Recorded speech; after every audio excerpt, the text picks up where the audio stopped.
Dans la cour du lycée Sainte-Marie du quartier Cocody, ces Abidjanais patientent en attendant leur tour.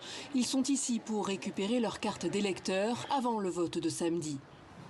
Si leur délivrance aurait dû s'achever lundi, la commission électorale indépendante a octroyé un délai supplémentaire de 2 jours, ce qui arrange ces retardataires.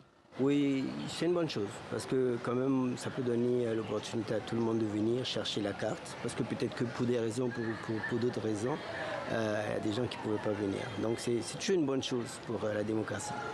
Moi, je suis venu faire le retrait de ma carte, parce que entre-temps, je n'étais pas disponible. C'est aujourd'hui, je suis disponible, donc je suis venu faire le retrait de ma carte. Mais d'autres voient en cette prorogation la preuve d'un désengouement pour une élection qu'ils considèrent comme jouée d'avance. L'enjeu du scrutin de ce samedi, c'est bien la participation. Lors de la dernière présidentielle en 2020, elle avait été d'un peu moins de 54% et boycottée à l'époque par l'opposition.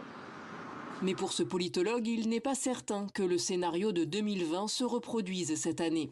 Le taux de participation, je le dis, sera certes influencé par l'appel à la non-participation de leurs militants au scrutin par le PDCI-RDA et le PPACI, mais n'oublions pas qu'on voit aussi un certain engouement au niveau du camp présidentiel. Il y a une mobilisation qui est extrêmement forte au niveau du RHDP, qui a tous les leviers de l'État, et tout ça peut jouer favorablement en faveur du taux de participation.